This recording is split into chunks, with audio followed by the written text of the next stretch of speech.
And I'm here for a dose of hope and a pocket of peace. I was doing the daily dose of hope for a year, 365 days, but I realized that I think the scope of this goes beyond a year. And so I'm going to come on as much as I can, maybe not every day, but to give more daily doses of hope and pockets of peace. It seems sorely needed in these days. And so I want to talk about, especially for me, I want to talk about today. I just want to introduce the yin and yang symbol. Hello, welcome to the yin and yang symbol. Nice to meet you, yin and yang symbol. So before I move on, let's talk about this a little bit, that in this world and everything that we see, there's a little bit of one side, a little bit of the other side. And it's easy for us in these polarized times to jump into one side or jump into the other, and to get really emotional and to get very angry or sad or to lose hope. It's very easy in these places to lose hope. But if you find that there's this middle path here going down in the middle, where you don't have to jump into the polarities, you can see them playing out as a story. It's all just a story playing out, and it needs to play out. But we're not a part of that story. We are experiencing this story, but we're made of love. We're not really a part of this story. We are a witness of this story, and we are witnessing our consciousness experiencing this story, witnessing our consciousness on a third dimensional plane experiencing this story. And that allows us to have free will and to interact with this story interactively, dynamically.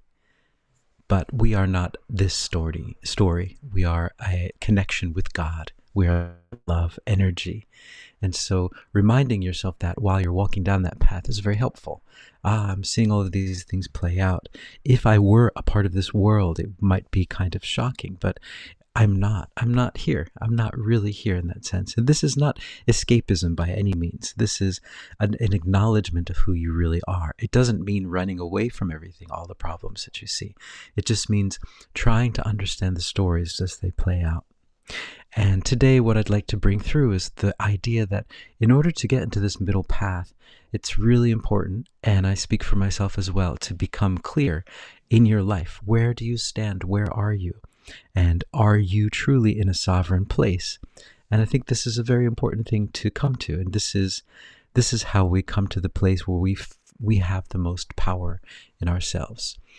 If our foundation is built on sand, then whenever the waves pick up, we'll be knocked down. But if our foundation is built on rock, then we will not be thrown about by these storms that are picking up all around us.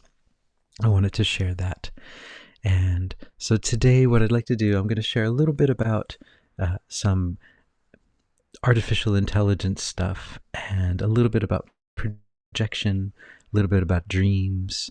And so before I go in, I just want to share this is my site, and I offer spiritual guidance and sound healing. And so here's the spiritual guidance. There's 3 different types so spiritual guidance, it says, but it's basically I will channel the guides and to answer any questions or any things that are on your mind that are worrying you. And testimonials are below. And yeah. And then also I have some offerings here, some books, and lightworking community. So if you're interested, here's a mug. And the lightworking community is here. And if you join, you get 2 sessions a month where you bring your questions and I channel the answers. In addition to that, you get a sound bath and access to all of the archive materials here. In fact, I just uploaded the new 2025 sound bath. So there's 50 plus hours of channeling available, plus about 30 or so sound baths. And each sound bath is tailored to that month and what's going on. So recently I've been connecting with the Blue Avians, and so I channeled some music from them. And so yeah, last month it was Esmeralda's story. And yeah, so February was about how to deal with difficult issues, and realizing that when you feel like you're being presented with 2 different choices, that at times there is another choice that's hidden from you at that moment. And that when you look into the situation and get really quiet, that you'll be able to find that other solution. So that's that. Today in my meditation, this guy came through. So he kind of looked like ET, but he's actually a hybrid race. He's a mixture of the ET kind of, it's a mixture of reptilian and what's the other, praying mantis. And he was originally from the Orion civilization, but his race or his people have gone beyond this time and this space. They are not in this time and space anymore. And they are operating outside of time and space, and they are operating as light workers in that sense. And so that was very interesting to meet him today. He had a beautiful name, and the name, if I say it in English, it just sounds like Etalar. But if you heard the name, it's this most beautiful symphony. It's like the most beautiful symphony you've ever heard. And yeah, it was quite striking. I'd also like to bring up the idea about reptilians and these, that everyone, when they hear that word, they always assume that it must be negative. And while there is a large negative population of reptilians, there are also, just as humans, positive representations as well. Just to get that out there, because it seems like that's not really spread. In our universe, there is the yin and yang. It's important to always understand that. If you start to see that there's only one side, then you start to jump into judgment, and then you're lost. Then you're lost, and your mind is closed. So important. So what I wanted to talk about was a friend of mine was talking about this show. It's called Upload, and it's on Amazon Prime. It was released in 2020, actually, of all times, right? That was the beginning of the craziness, right? And the story is about this guy here. This guy here is, so spoiler alert, if you're going to watch it, I'm going to spoil it. But the show, it's done well. It's a bit cringy in the political things that they're putting out are very cringy. I don't really watch television series these days, but just the message that they're trying to put forth is it's a bit cringy, and it's not, what's the word? It's not organic. It's not organic the way they put things out there, and they're really trying to indoctrinate. It's an indoctrination, and I really like, just it makes me feel every time I hear all these different things. But anyway, if you can get beyond the cringeworthy factor, which was quite hard for me as well. I'm still kind of feeling it.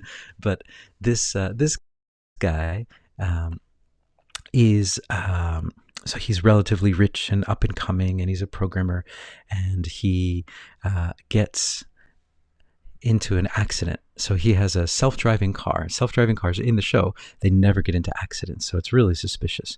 But he gets into an accident with his self-driving car, and then his girlfriend shows up at the hospital, and then he's being asked, does he want to have an operation, or does he want to be uploaded into the metaverse, his consciousness uploaded into the metaverse, and then he can live forever within that metaverse. Or they don't call it a metaverse, but it's the same thing.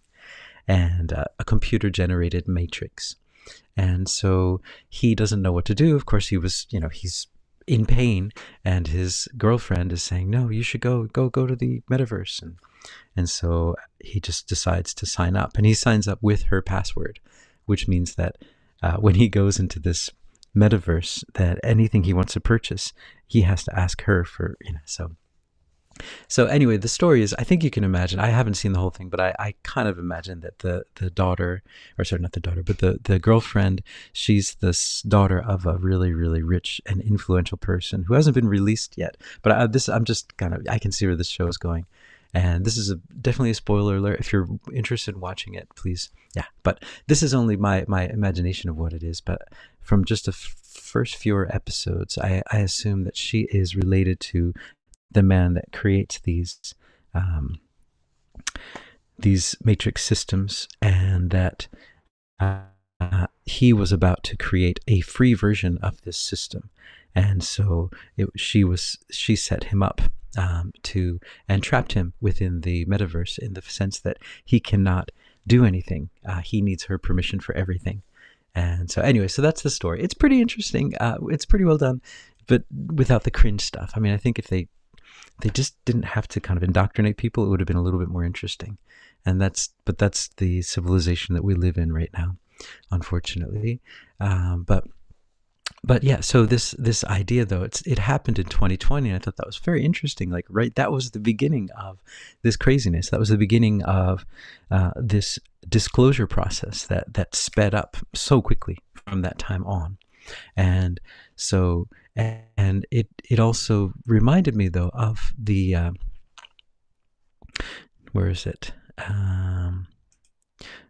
So there's a woman that is online now, and she's been revealing a lot of information about this, and she's the one that brought my attention to it, Sabrina Wallace, and she was talking about this, the digital twin, that I'd never even heard of until she brought it up. And so a digital twin this is from NTT, so a lot of famous companies are working on this. And NTT, I'm not sure if people outside of Japan know. Maybe they do. I don't know. I lived in Japan for so long. I don't know. It's a Japanese telecommunications company. And but here they say, vision entails the use of high-precision digital representatives of human and objects called digital twins to create a diverse world in cyberspace that will exceed limitations of the real world. Okay, so yeah, basically they attempt to create a digital version of this world and of us. And so, and they also talk about making human digital twins, right? And this is a dream that they are. So this is, yeah, like a white paper, which that's another thing that she talks a lot about, white paper. So it is an explanation of what they would like to do, but when you see an explanation of something, what they would like to do, it's usually something that they've already done, and they're just revealing it to the public. And so that's what happened in 2020, was the revealance of everything that has been happening.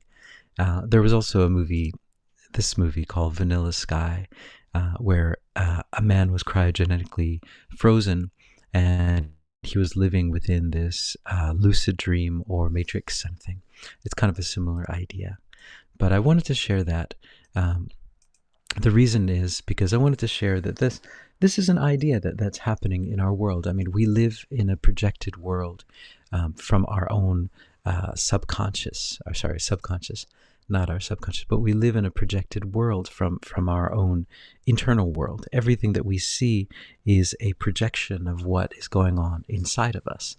And the more that we try to assume that it's something separate from us, the further away we get from the truth, right? So, excuse me. Oh, it's not chapter 30, sorry. So I want to share... I just want to share the Course in Miracles, because I think personally that the Course in Miracles is actually quite a really, really good way of knowing where your heart is and knowing where your mind is. And it's really important in these times as this digital kind of world is coming into our world, and it's harder and harder, and we're becoming more and more connected to it. It's harder and harder to know where you begin and the digital world begins, or end. You end and the digital world begins. And that borderline will become more and more harder to see. But the power that we have as humans is that we are from God. We're coming from God down here. And so all of these traps that are built to contain us will not contain us. And if we are aware of who we truly are, if we are aware that we are not a body and that we are a soul animating this body, and that we have unlimited creativity, that we can always find a way around all of these different parameters. And that is the power that is us as humankind. And understanding that is very, very important. And connecting with that, connecting with our humanity. And how do you connect with your humanity? And I would say that the best way to connect with your humanity is to go inside, to go into meditation and find out where you are. A lot of times when we're wandering through our world, we're so busy, we don't know where our mind is. But when we go into meditation, we realize, oh, my mind's been there. My goodness, what's it doing there? And then you let go of all those thoughts, and then you finally realize where you truly are. And so it's very important, and it's one of the best ways of walking that middle path. And I wanted to share this. So God is in everything I see because God is in my mind. So I thought this was a very good lesson for this. The idea is a springboard for vision. So from this idea, will the world open up before you, and you'll look upon it and see it what you've never seen before. Okay, so it says here, trying a new type of projection. We're attempting to get rid of what we do not like by seeing it. We're not attempting to get rid of what we do not like by seeing it outside. Instead, we are trying to see in the world what is in our minds and what we want to recognize is there. Thus, we're trying to join with what we see rather than keeping it apart from us. That is the fundamental difference between vision and the way you see. Right? So this is a wonderful phrase because we're talking about projection, and that's what we're all doing these days. A lot of what we do, well, pretty much this whole world that we see is a projection of our thoughts outside of us. And at times you might say, well, I didn't want that to happen. I don't want this to happen. But taking responsibility for the world that you see is the first step to reclaiming your sovereignty.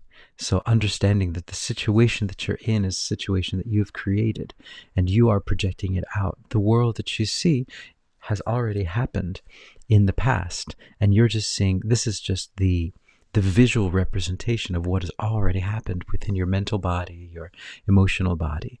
And so the physical realm is the last step. That's what you see. So when you see the physical realm and you get angry at it, all you're doing is getting angry at nothing, something that's gone already. And that anger can be used by people who know, by beings who know how to use that anger.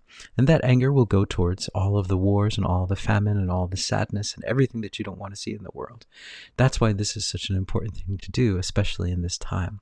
And that's why the whole world is becoming so jarring these days, because it's trying to wake us up from this deep sleep that we've been in, where we think that the world we see is the world we see, and not realizing that the world we see, we're looking into the past. And so this idea is really, really important. Projection. And projection is a technique that is used by the ego to project what it does not like out onto other people or onto other things. And what my guides were saying before about this third dimensional universe is that in a sense, it's an easy universe to understand because it's black and white. So, for example, when you start to realize everything that's going on in the world, you start to realize, oh, everything that I thought was one way was actually the other way. So it's easy. It's shocking, which is good because it shocks you a bit. And then when you're shocked, you start to question things. And then it also makes everything easy because like, oh, okay, what I thought was this was actually this. Easy. Whereas in other universes, there's different colors, different shades to it, which makes it even more confusing. Well, wait, was it half or third, 3/4, or I don't know. But here it's just like one or the other, right? And both of them are fake too, because it's all an illusion. But it helps us to awaken to who we truly are. So projection is really important. So always look at yourself. What are you seeing in your world? What words are you using in your world? It's very, very important. And also for others, what words are others using? What words are they projecting out into the world? Because that is a good way of understanding what's inside their hearts. So I wanted to share that. And the other thing I want to share is that last night I had this dream. I've been having these dreams recently where I've been interacting with these scientists that are trying to control the world. They're trying to take over the world. And so in some of the dreams, I'm fighting with them. And some of the dreams, I'm kind of imprisoned by them. And the dream last night, I was imprisoned by them. There's this mad scientist that lived in this big white house. And that in the basement, he had all of these they're bright colored tubes, and it was a chemical experiment that he was trying to use to take over the entire world. and I was in prison there, and I was trying to escape, and there were others that were in prison there too, and I was trying to convince everyone, we got to get out of here. We can't stay here. This is not a safe place. And so finally we were out of the house and we're running away. And then we noticed that the mad scientist was running behind us, and we thought, what's he doing here? He's like, oh, I have to run away too, because there was a car that was pulling up in the driveway, and it was his mother-in-law. I just thought that was really funny that, these, people that seem to be, that no one can take them down, that they have more power than anything, that even they are frightened of the mother-in-law. Anyway, just wanted to share that. It was kind of a funny dream. So, yes, I guess that was all that I wanted to talk about today. Just this idea that it's really important to understand where you are, where you stand. And I think that's what I wanted to bring forward. And then also to understand, to not be in fear about all of this information, all of these things that are coming out. It's so important to see them as the stories that they are, and to not run away from the stories, and to not run away into fear, and to not run away into anger. Because when you're in fear or when you're in anger, you are out of control of yourself. Fear and anger are useful for short periods of time when you need to escape something. They're very good for dangerous situations where you just need to run away, fight or flight. But over long periods of time, they are not useful for handling your reality. And it's very important so you feel that initial kind of anger or fear, but then you jump back into the middle path and say, okay, so what is this telling me? What is the story here? Why is this playing out this way? What is the message here? And so overall, the message that we are all being taught is the message of love and fear. And which do we choose? This is about an understanding that there are many different species, there are many different beings throughout the world, throughout the universe, and we as humans have this ability to create peace. And are we going to create peace, or are we going to create war? Or are we going to create fear? Or are we going to create anger? Because with our emotional bodies, we're able to create all of those things. And where do we want to be? What world do we want to live in? So this is just an important thing to always be aware of. And before I go into the channeling, just a quick thing. This was interesting. I just learned about this yesterday. This woman in Japan, she wrote a novel. It's called The Sympathy Tower Tokyo. Tokyo to Dojo. Tokyo to Dojo to. And it's set in the Japanese capital in the not-so-distant future when generative AI has become ubiquitous. And so anyway, so she won the Akutagawa Award, which is an award for up-and-coming Japanese novelists. And but so the point about this one is that 5%, is it written here? Yeah, 5% of her book was written by ChatGPT, right, or generative AI. And I thought that was really interesting that people are winning awards now for using AI. And that's a sign that, because if you think about most awards throughout the world, they are awarding people who are following the line, that are towing the line. People that are saying what, for example, what the indoctrination wants us to know. So yeah, of course, if you do something like this in this time, this is similar in the composing world as well. And when you, so I'm a composer. When you write music as well, like if you're writing within a political theme that's popular at the time, that's being pushed, then you're more likely to win these awards. And it's unfortunate that that's the way that our world is set up at this time. And similar to that drama upload as well, that the indoctrination takes precedence over art. But that is also a seeing of our world. This is the world that we live in. And what does it mean? And why is it like this? Maybe it's there to show us and to help us to understand. Help us to understand what's really going on. Maybe in a sense, this is all a play that is helping us to show us what has been hidden from us. So these are the things that have been hidden for us. This is how our world is working. And in order for us to change the world, we need to understand what the world is made of and how it works. And maybe that's what this is all about, rather than indoctrination. So many different ways of looking at it. So I'm going to jump into a channeling. and I'm going to ask them if they have anything to say for today. One of the big reasons I'm coming in today is that in Japan we're in this time. It's called the Golden Week, and I think in Europe there's a thing called I think in the old pagan religions, they call it Beltane and all these different things, and the Walpurgisnacht, and it's just all throughout the world there are festivals that are happening around this time. It's like a week-long time, and it's not good. A lot of people are pushing negative energies into the mass consciousness, and that's why it can feel, even though you look outside and you think, oh, it's spring, it's wonderful, you just feel like, oh, I don't feel so good, I don't know what's going on. It's just, yeah, these people who work on the other side of the coin are pushing energies into the mass consciousness. So I came on today to push positive energies into mass consciousness, because we can also do the same thing. We can create light, and that's what we as light workers are here to do. So with that, I'm going to go into a channeling and ask if they have anything to add to all of this today. Here we go.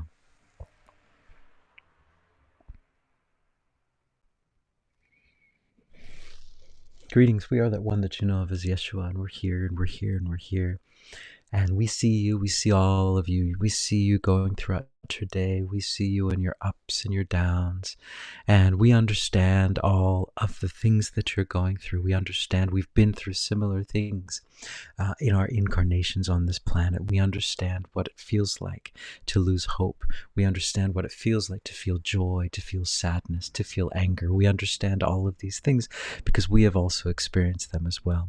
And what we'd like to tell you about all of these ups and downs, this roller coaster of emotions, this roller coaster of experiences, is that you are not of this place. You are not of these things. And once you exit this place, once you are gone from this place, you'll realize that this is all but a dream, a gauzy, gossamer dream that you're wandering through every day to have these experiences. But this is one thing that we'd like you to truly understand, is that you are not made of skin and bone and water. You are made of love. That is the true function of you. You are love. So beyond all of these ideas that you hold of this material dimension, you're love. You're made of love. And this love trumps everything. Love is everything, and love is all powerful. Understand that. Why is love so all powerful? Because it is the only thing that truly exists. These things that you use, you see with your eyes, and you assume that you're seeing what you see. You're not seeing anything. You are seeing nothing. You're seeing nothingness presented in front of you, and you're reacting to nothingness. You're reacting to things that you see, and you assume that they are there, but they are not there. And the only thing that is truly there is love. So be able to look using maybe your physical eyes, but look inside, go inside. As this being said, it's so important to go inside. Go inside and see what's really happening. What's really happening is an outpouring of love on this planet. There's more love on this planet than there has been in a very, very long time. You are living in, or approaching, we might say, a golden time of love. The love is so powerful, it is approaching everything and everyone, imbuing everything with light. And soon you'll be able to see it more clearly. But understand that all of these images that create fear in your mind when you turn on your news, when you turn on your mass media, these are illusions. Your love. Everything is love. See the love behind it. Understand that these stories, as this being says, are just stories. These are just stories. But the true story is your story, the story of love incarnate on this third dimension. Okay, nice. All right, and then I'm going to go into a pocket of peace. And this pocket of peace is for this kind of spring kind of thing, and putting positive energy into the mass consciousness. So yeah, bringing love, bringing the light into the mass consciousness. So here we go. I'd like you to imagine that a pocket of peace is a guided meditation. You're free to join. If you don't want to join, that's fine. Yeah, here we go. So I'd like you to just imagine that you're in a place that makes you feel the most relaxed. Just be in that place and breathe in that place. Good. All right. Now in this place, I'd like you to imagine this mist of unconditional love It's golden colored and has hints of autumn colors within it. It's a very elegant color, very elegant light, and it comes towards you, and it surrounds you, and it's like a gentle, energetic hug, and it feels so good. And when this gentle, energetic hug surrounds you, you feel like, you know what? I feel okay now. I feel better. All that stuff that I was holding on to, you just kind of let it go. And in this feeling, there's no fear, there's no anger, there's no regret, there's no worry. There's just you, just being and remembering. So this love reminds your heart that you're made of love. And this love is unconditional love. This light is unconditional light. It's what you're made of. It's your birthright. Your birthright is unconditional love. You are made of unconditional love. And what you make is unconditional love. And so start to feel this permeating every cell of your body, and you notice that your body starts to glow. It's glowing, it's lit up, and now this energy just expands out into the place that you're in. It covers the ceilings, the walls, the chairs, the doors, the trees, the plants. Everything is covered with this love now, and this love just wants to expand, and so it does, and it expands out throughout all the byways and the highways and the river waves, the ocean waves, the subways, and all the ways, even the frequency waves, 2, 3, 4, 5, 6 and above, G's, all of them. And now it's spreading out throughout the whole mass consciousness at the speed of love, which is instantaneous. In fact, there is no speed, because love is the only speed and love is the only truth. So it's already there. It's everywhere throughout the whole mass consciousness, and everyone's starting to feel it, because it's just like this energetic wave that just kind of picks up, and everyone starts saying, yes, I'm feeling this thing. I like it. I feel like I'm myself again. I felt like I wasn't myself for such a long time. I felt like something was wrong, something was off, but now I'm back, and the universe has my back, and now I'm looking through this world, and I'm seeing everyone around me too, feeling that. I can see it in their eyes. There's this something's there now that wasn't there before. This soulful look, this deep look in their eyes, and I see it, and I see that they've also woken up from a deep sleep. They've also woken up from a deep feeling of not being themselves, and now they're saying, you know what? I got this thing. This thing that seemed to be getting me down is gone, because we've got the love, and we're putting the love into the mass consciousness. We're pumping it through everywhere, every single nook and cranny, every single place, every single shadow is now covered with love, with love, with love, with love. It's all love now. It's all love now. It's all love now. And so all stories of sadness, all stories of fear, all stories of anger are turned into love stories. Everything's a love story now, and not just a romantic love story. We're not talking about rom-coms here. We're talking about love, true unconditional love, where everyone wins. All the stories we see, everyone wins. There's no competition, because there's no need for competition. You already are where you need to be. And so that's what people are realizing. Yeah, I'm just going to follow my heart now. My heart's telling me to walk over there. I'm going to walk over there. And these problems, this big wall that was in front of me, all of these things that seem to be in front of me are so small now, because I've gotten big. I've gotten to my real size, which is world size, bigger than world, universe size. We're huge. We're huge. We're so much bigger than all of these things that we thought were getting us down. And all of these problems just scurry away, because we're here and we're saying, no, we've got this. We've got this. And the universe has our back. The universe has our back. All right. So, pocket of peace. So thank you guys for listening in. I hope you guys are hopeful, and yes, as they say, go beach. So ciao.